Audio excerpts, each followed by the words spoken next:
Yo, what is up guys, Slattern here, and today I'm going to be doing a Havoc Demon Hunter guide for patch 7.2. I'm going to go over my talents, my stats, and a basic DPS rotation, and yeah, let's jump into it. So talents, I'm not going to go over all the talents. What I'm going to do is just tell you the reason why I'm using the talents I am, and yeah. So the reason I'm using Fellblade for level 99 is charge to your target and deal 202k damage. Demon's Bite has a chance to reset the cooldown of Fellblade.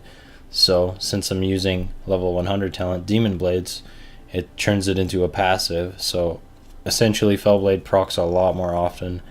I'm not sure if running something else instead of Fellblades, like Demonic Appetite, whatever, but I've just noticed a lot of proc chance with Fellblade using Demon Blades. And obviously the reason why I use Demon Blades is the 6% chance to deal shadow damage and generate fury. Just because it's a passive, it's a lot easier for me to use, and I prefer to run with that. 102 talents, I run with First Blood. The reason why I run with First Blood: reduces the fury cost of Blade Dance by 20 and increases damage by 623k against the first target struck. So it's really strong. These other options can be good, but I prefer First Blood.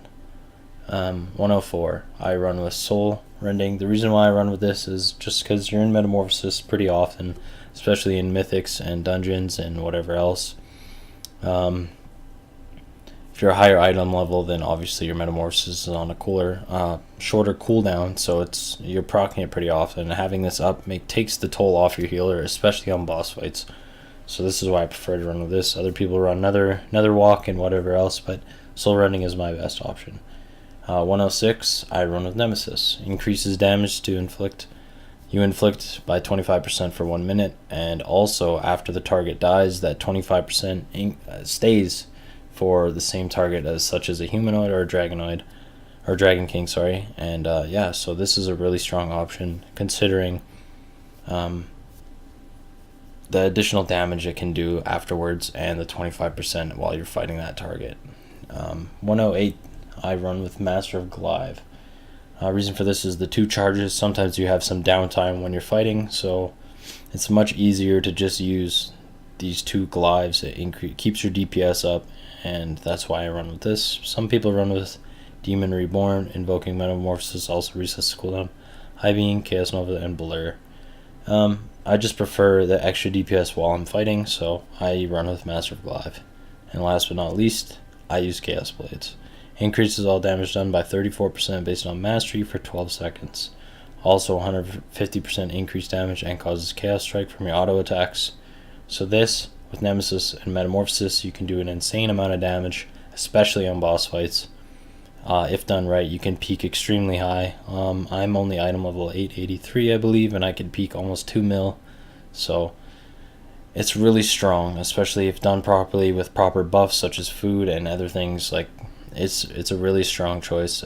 So overall my build is based around doing as much damage as possible. So I'm going to jump into stats.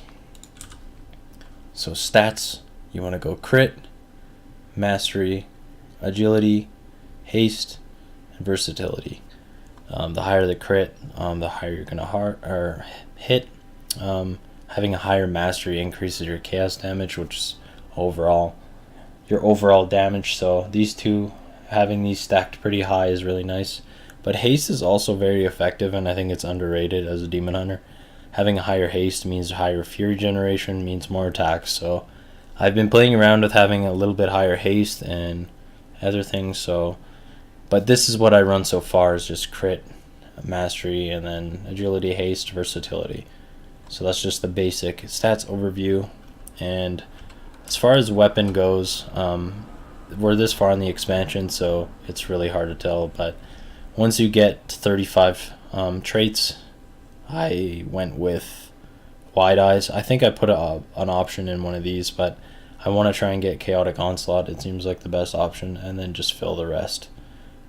So that's just the basic overview of the stats, the talents, and a little bit of my artifact, I suppose.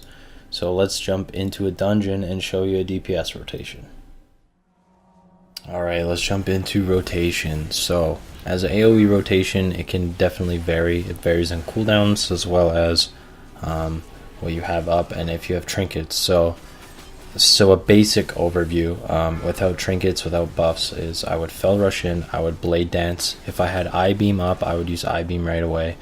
I would throw a Glaive, I would Fel Rush again, and then use Chaos Strike for a filler. But by that time, Blade Dance should be up, and I would just Blade Dance again. It's very simple. You want to use Blade Dance on cooldown, you want to use your Glaives on cooldown, you want to use your I-Beam on cooldown, and Fel Rush as many times as you can if there's downtime as well. You also want to be able to use your stun whenever possible, especially if it's a big pack. Like here, I just used it. But yeah, so going into if you have a trinket and if you have Fury of the Illidari. So that pack before, I did almost 6 mil DPS. That was because I have Killjaden's trinket, Fury of the Illidari, and I used I-Beam. So that was a massive AoE. But yeah, so it's pretty simple. Just use your cooldowns effectively, and use things for fillers like Glaive and Fel Rush to keep your DPS up. As far as smaller pulls, you kind of want to save your cooldowns, especially if you're coming up to a boss fight. So make sure you are doing that. Just because if you don't have your cooldowns and you want to do as much DPS on the boss fight, it's a little rough, especially if you don't have your Fury of the Illidari. Kil'jaeden actually does do a decent amount of damage on the boss as well. It's more of a filler thing just for that extra mill. But yeah, don't be using Chaos Blades and Nemesis on AoE pulls unless it's really necessary. So that's just the basic AoE rotation. Now let's jump into a boss rotation. Alright, so jumping into a boss fight.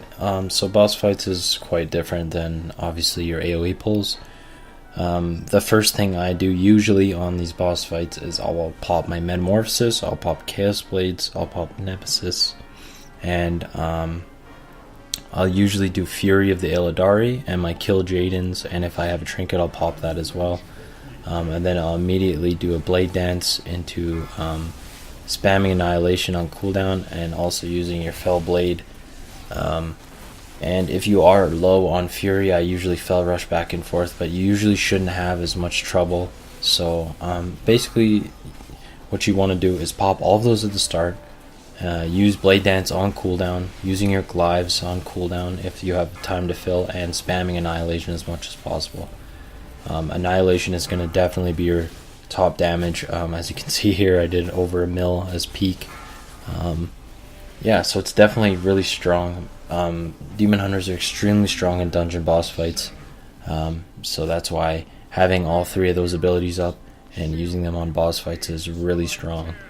And this boss fight was just a hassle just because I thought we were going to kill him before he did this part, but the other DPS wasn't as great as mine.